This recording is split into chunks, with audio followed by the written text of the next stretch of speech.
Assembly के नए मुंतखब स्पीकर नाम सामने आया है असद कैसर का 174 वोट लिए इन्होंने। आपको लगता है कि ये गैर जानिबदाराना रवैया रख सकते हैं? ये बिस्मिल्लाहिर्रहमानिर्रहीम। सबसे पहले तो मेरा ख्याल है कि असद कैसर साहब को हम सब की तरफ से मुबारकबाद दी जानी चाहिए कि ना सिर्फ ये कि वो नेशनल असम्बली के, बल्कि मैं समझता हूँ कि वो पूरे मुल्क के एक लिहाज से स्पीकर हैं।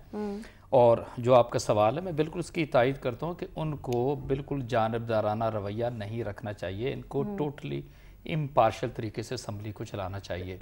और मैं इसलिए भी कह रहा हूँ कि जो पिछले 5 साल में तो यही किया जा रहा है और ऐसा हम ही है, चाह रहे हैं कि ऐसा हो, लेकिन वो करेंगे ऐसा? मैं उसकी वजह बताता हूँ आपको। जब उन्होंने 5 साल पहले जब स्पीकर केपी के जिस तरीके से वहाँ उस असम्बली को चलाया, तो he had lot of opposition at that time. Even उनकी पार्टी जो थी उसको भी आप कह लीजिए कि वो एक जो सादा अक्सरियत थी वो भी हासिल नहीं थी। बट आप ये ज़रूर कह सकते हैं कि उन 5 सालों के अंदर, and to be very honest, Khyber Pakhtunkhwa की असम्बली को चलाना, जब वहाँ पर ANP मौजूद हो, JUI फजलुर रहमान भी वहाँ पर मौजूद हो, जिस तरीके से इट्स नॉट दैट ईजी कि आप कहें कि आप उसको चला सकते हैं। लेकिन हाँ, मैं ये ज़रूर उनको अप्रिशिएट करता हूँ कि उन्होंने उसको बहुत बेहतर तरीके से चलाया। ही हैड दैट टैक कि हाँ वो सबको साथ लेके चल रहे थे। और आज जब आप देखिए कि जब उनका मतलब रिजल्ट अनाउंस हुआ, तो उन्होंने सबसे जाके बारी बारी, अपोजिशन के भी जितने लीडरशिप वहाँ पर बैठी थी, सबके साथ जाके मिले। दैट इंडिकेट्स कि हाँ उनके अंदर वो हम्बलनेस एक लिहाज से वो है, वो उस तरीके से जाके मिले। फिर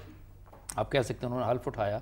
तो मैं ये समझता हूँ कि no he is as good speaker as anybody else could be. तो अब उनकी जिम्मेदारी ज़रूर आती है कि हाँ वो उस तरह ना चलें जैसे सरदार अयाज सादक चले, और फॉर दैट मैटर अपने जो भी उनके डिप्टी स्पीकर इलेक्ट होते हैं वो उनको मुर्तज़ा जावेद की तरह मैं समझता हूँ कि बिहेव नहीं करना चाहिए। नॉट मैं आज के अगर रेफरेंस दूँ, इससे पहले भी जिस तरीके से नेशनल असम्बली को चलाते रहे, वो ऐसा लगता था कि हाँ ये होता नॉर्मली ये कि जब आप स्पीकर का ओहदा संभाल लेते हैं तो आपकी पार्टी से बिलोंगिंग तो सर्टनली रहती है, लेकिन आप क्योंकि कस्टोडियन ऑफ द हाउस होते हैं तो आपकी वो बढ़ जाती है। और आपने वो इंसाफ सब में एक लिहाज से देना होता है, इम्पार्शल तरीके से सबको, और सबको मौका देना होता है। देखिए हुकूमत है, हुकूमत के ऊपर बहुत सारे एतराज़ात आते हैं, अपोजिशन है, वो